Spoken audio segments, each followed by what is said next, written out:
Olá! Hoje vamos falar um pouquinho primeiro sobre a questão de ser o voto obrigatório ou não, quem é obrigatório, quem é obrigado a votar e não. Todos alfabetizados maiores de 18 anos e menores de 70 anos são obrigados a votar no Brasil. Quem não é obrigado a votar? Quem fez título eleitoral e tem 16 anos a 18 anos e quem tem mais de 70 anos. Para esses o voto é facultativo.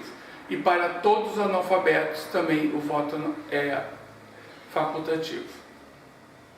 Uma outra questão interessante para a gente pensar nessas eleições, que nessas eleições ocorrem duas eleições, uma que é a eleição, a escolha de prefeito, que na escolha de prefeito pode haver coligações, então vários partidos e federações se reunirem e indicarem um candidato que pode ser de um partido, de uma federação, e um vice-prefeito que também pode ser de um partido ou de uma federação coligada. Uma outra questão, e isso que eu queria ressaltar, o número do candidato a prefeito sempre é o número do partido que o prefeito é filiado. E isso é que eu queria salientar, que há confusões às vezes a esse respeito. Porque a outra eleição que acontece esse ano é a eleição para a escolha de vereadores, que é a eleição proporcional. E nessa aí, a maior parte das pessoas nem se dá conta como vota e no momento de votar. Vamos lembrar que a urna eletrônica, quando abre para votar, primeiro ela abre para a gente votar para o cargo justamente da proporcional, que é o cargo de vereador. E vocês lembram quantos números envolve o número que para uma escolha de vereador? Os dois primeiros números são sempre os do partido que esse candidato faz parte. Na eleição proporcional, tem uma questão bem interessante que envolve o próprio sistema eleitoral brasileiro. Como é que a escolha de candidatos e como é que é formado o sistema brasileiro? Nós só podemos ter candidatos que são escolhidos pelos partidos. Ninguém que não é vinculado a um partido pode se candidatar. Então, todos os candidatos são escolhidos pelos partidos e estão vinculados aos seus partidos. Na hora da escolha de um candidato na proporcional, os dois primeiros números, que está ali no número de vereador, é o número do partido do vereador. Os outros três é o número próprio do vereador. O partido apresenta uma lista de candidatos fechada e o eleitor escolhe nessa lista qual o nome que melhor representa. E essa escolha está centrada nos três últimos números. Os dois primeiros é a escolha de que partido ele vai optar em votar. O que acontece na urna no momento que o eleitor vai votar para vereador? Ele digita os dois primeiros números, que está representando o partido desse vereador.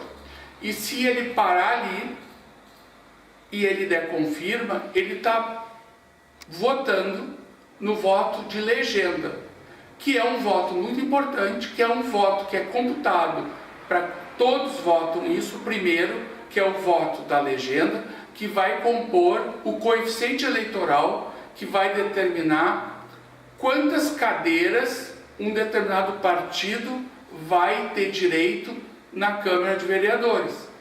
Então eu posso votar no número cheio do candidato. Eu escolhi um candidato, esse tem 5 números, os dois primeiros eu estou indicando qual partido, os três últimos eu estou indicando qual é esse candidato.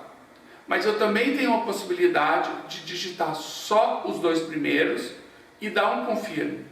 E na hora que eu estou confirmando, eu estou dando só o voto de legenda, eu estou dizendo que eu estou escolhendo esse partido para compor o coeficiente eleitoral, mas que eu não vou escolher um candidato dentro da lista. Eu vou deixar aberto e vou respeitar a escolha da maioria dos outros que escolheram esse mesmo partido. Um fato que acontece corriqueiramente na hora da votação: primeiro se vota para vereador, depois a gente vota para o prefeito. Algumas pessoas confundem e acham que estão votando para prefeito, e como número de prefeito, eu já falei, é o número do partido do candidato. Então, ele também tem o número do partido. Mas se eu estou dando voto para vereador e eu der o confirme, eu estou dando voto de legenda. Nesse caso, não aparece uma foto. Nesse caso, a urna simplesmente pergunta se o eleitor confirma que está votando em legenda. Se ele confirmar, ele fechou o voto para vereador, a urna vai computar o voto como um voto de legenda e vai abrir o campo seguinte, que é realmente o campo para o prefeito. Aí o eleitor vai votar para prefeito, digitando 2 números, e aí vai confirmar e vai dar o voto de prefeito. Então, no momento do voto de vereador, a gente tem que ter uma lembrança que a gente está dando 2 votos. Primeiro a gente está escolhendo o partido, e aí a gente está dando o voto que vai compor a forma de formação da Câmara de Vereadores, e o restante do voto a gente está dizendo quem é a pessoa que a gente está escolhendo. Bom, lembrando que nós estamos em pleno período de convenções partidárias, que se encerram no dia 5 de agosto.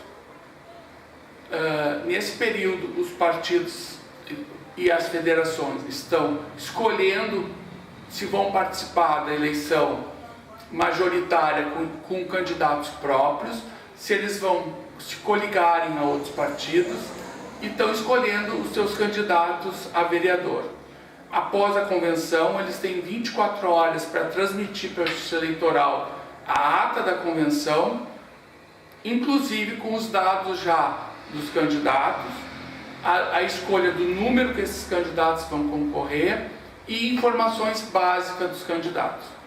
Posteriormente, eles têm até o dia 15 de agosto para entrar via um sistema próprio da Justiça Eleitoral com os pedidos dos registros de candidaturas. Os pedidos até o dia 14 de agosto são via internet, via sistema da Justiça Eleitoral, e no dia 15 de agosto, necessariamente por mídia entregue nos cartórios eleitorais. Lembrando também que os candidatos só podem iniciar efetivamente a campanha eleitoral a partir do dia 16 de agosto. Depois de aceitos seus pedidos de registro de candidatura, então, no dia 16 de agosto, eles podem efetivamente pedir votos. Então, mesmo os candidatos que já estão escolhidos nas convenções, que já ocorreram, eles ainda não podem pedir votos. Eles até podem divulgar que houve a convenção, que eles já fazem parte da lista como candidatos prováveis, mas eles não são ainda efetivamente candidatos. Eles só vão ser candidatos depois do aceite do seu pedido pela Justiça Eleitoral. E eles só podem começar a campanha após o aceite, após a emissão do CNPJ de campanha, que é o número que a Receita Federal atribui para cada candidato, para eles poderem abrir uma conta no banco, para poder receber recursos para a campanha e para começar a fazer gastos eleitorais. E a partir do dia 16 de agosto, efetivamente, sair às ruas a pedir votos.